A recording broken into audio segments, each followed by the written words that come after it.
My childhood was a picture postcard of suburban normalcy. A quaint house with a sprawling oak tree, 2 loving parents, and my younger brother, Alex. Mom, gentle and nurturing, was the heart of our home.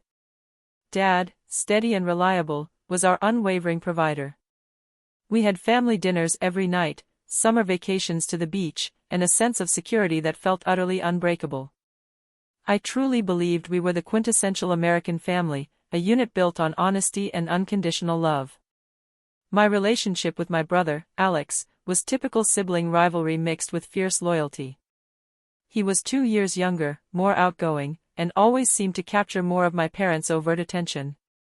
If I was the diligent student, Alex was the charming athlete. I often felt like I had to work harder for praise, while he effortlessly garnered affection.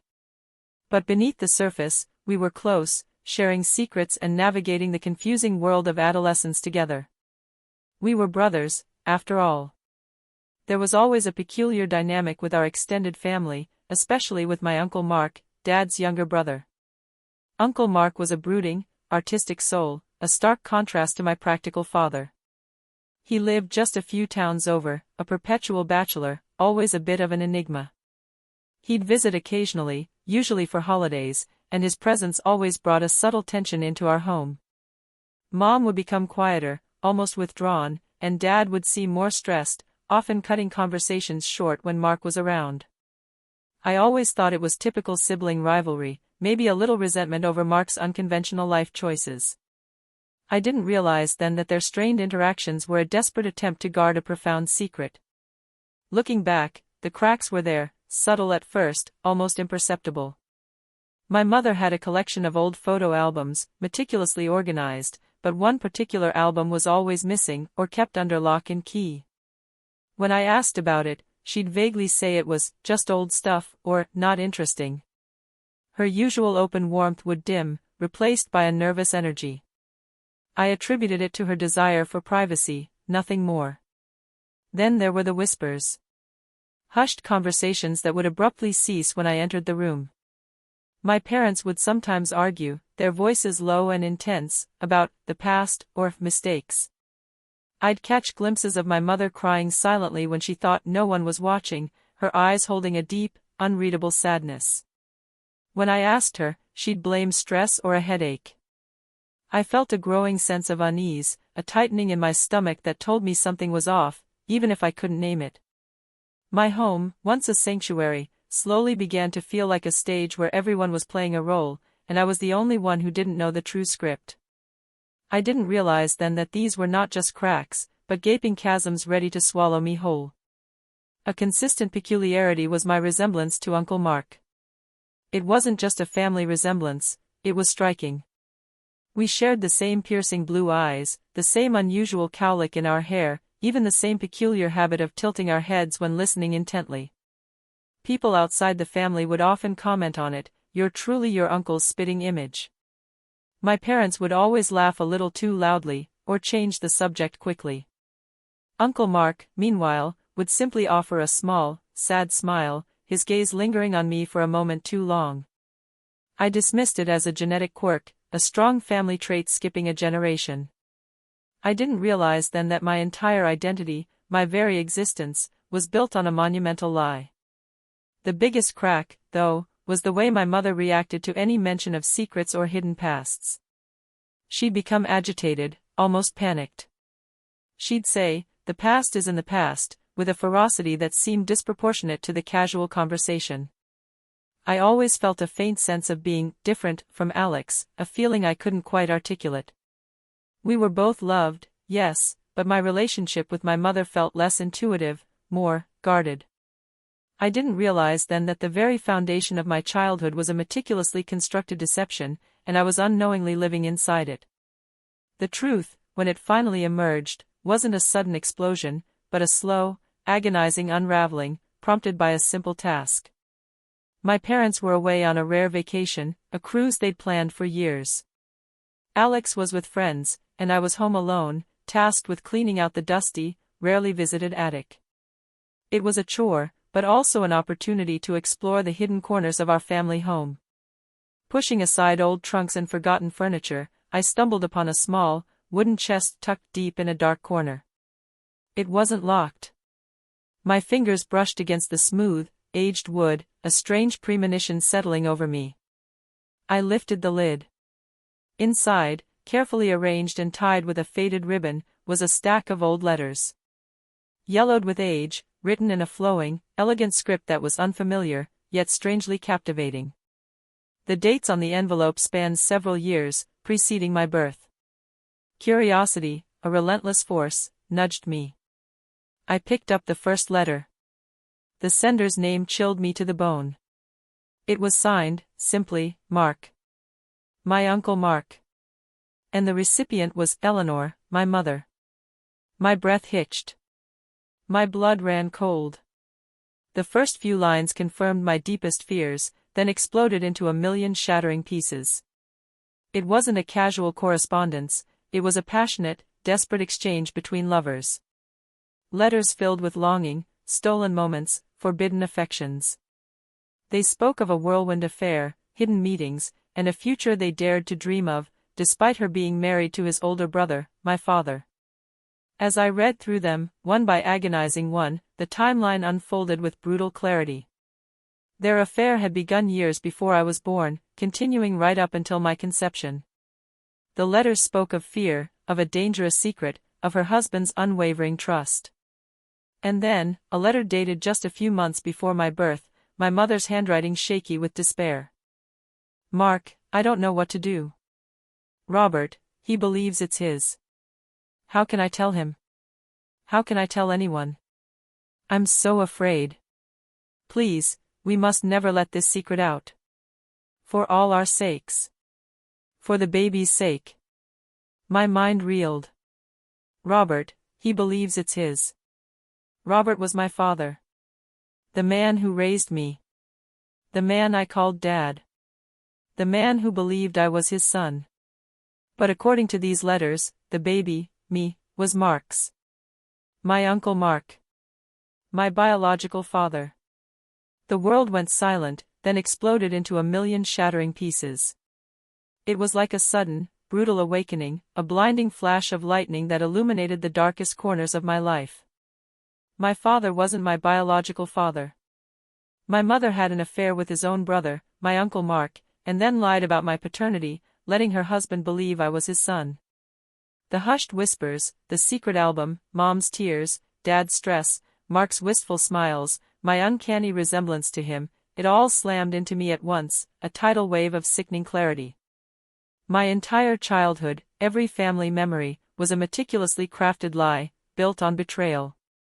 The emotional chaos was instant, overwhelming. Heartbreak for my father, the man who had loved me, raised me, believed I was his own, all while living a lie.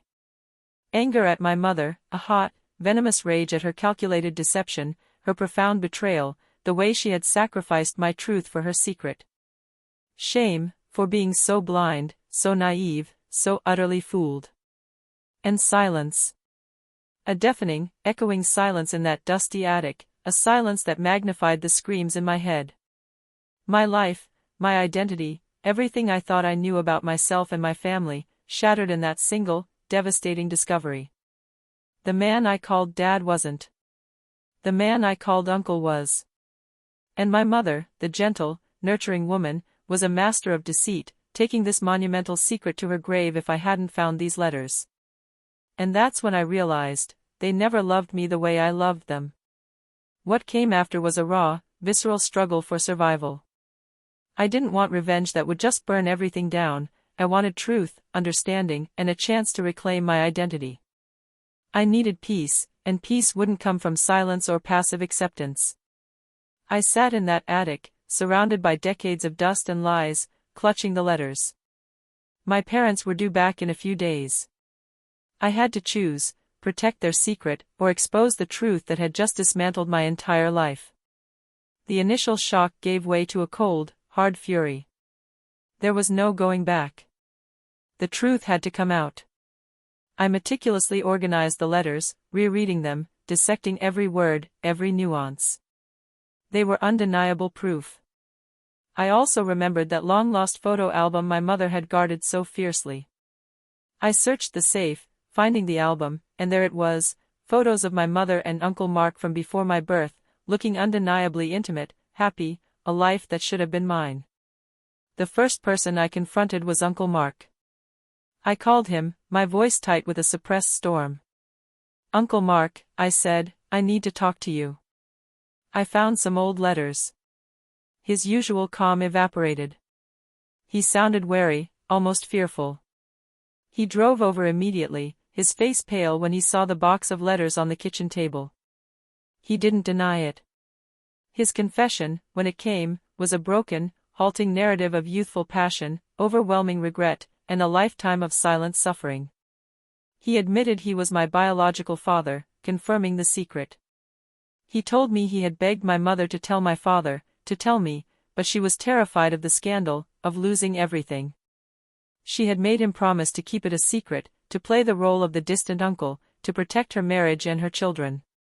He had loved my mother, and he had loved me from afar, living with the unbearable pain of his unspoken paternity. He looked at me with an agonizing mix of remorse and relief, as if a decades-long weight had finally been lifted. The next, and most agonizing, step was confronting my parents. They returned from their cruise, tanned and relaxed, walking into a home that was about to explode. I sat them down, Alex beside me, bewildered, as I placed the letters, the birth certificate, which listed my father, Robert, as my biological father, a further layer of deception, and the old photo album on the coffee table. My voice was steady, calm, betraying none of the internal inferno. "Mom," I began, my gaze fixed on her. "Dad. We need to talk about this." I revealed everything, the letters, the truth of my paternity, the years of lies. My mother's face went white, then crumpled. She started sobbing, a raw, guttural sound, begging for forgiveness, pleading for understanding. She spoke of youthful mistakes, of panic, of wanting to protect our family, to avoid shame. She tried to justify her actions, but her words were drowned out by the magnitude of her deception. My father, Robert, sat in stunned silence, his face a mask of disbelief and profound heartbreak. The man who had been a loyal, loving husband and father for decades had just learned his marriage was built on a lie, and his eldest son wasn't his by blood. Alex, my brother, was reeling. The shock, the anger, the confusion on his face mirrored my own. His world, too, was shattering. His perfect family, a fabrication. His brother, not truly his full brother. The aftermath was a seismic shock that ripped our family apart. My father, Robert, devastated by my mother's betrayal, filed for divorce. The split was agonizing, public, and relentlessly painful. My mother, consumed by guilt and the unraveling of her life, became a shell of her former self. The carefully cultivated image of our family, the normalcy, crumbled under the weight of the truth. My revenge wasn't about vindictiveness, it was about truth and reclamation. It was about ensuring that my mother faced the consequences of her deception, and that my father, Robert, found some measure of peace.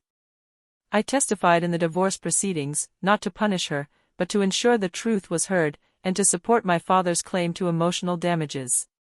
It was a painful, public unraveling, but a necessary one for my own healing. My relationship with my mother became irrevocably broken.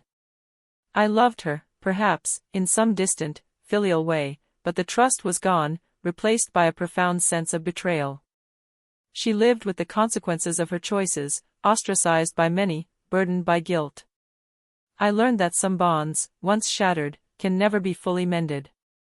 My relationship with Robert, the man who had been my father in every way that mattered, evolved into something new and profound. He was a victim in this too, and together, we navigated the complexities of his heartbreak and my own search for identity. We started building a new relationship, based on honesty and mutual respect, recognizing his unwavering love and sacrifice. He was no longer just Dad, he was my father, in a deeper, more profound way than blood alone could define. And my relationship with Uncle Mark, my biological father? It was complicated. We cautiously built a bond, exploring the shared traits, the unspoken connections. He carried his own burden of regret, and our connection was a path to his own redemption. It wasn't simple, but it was honest. I didn't want revenge. I needed peace. And that peace began to bloom when I accepted that my story wasn't about their failure, but about my resilience. It was about standing up for the truth, about finding my own way, about proving that I could emerge from the wreckage stronger, wiser, and infinitely more whole. I learned that sometimes, the greatest betrayals lead to the most profound discoveries about yourself, and the true meaning of family. My journey to truth was painful, but it led me to a profound understanding of who I am, and who truly protected my heart. I thought losing them would destroy me, but it made me who I am. Family isn't who shares your blood, it's who protects your heart.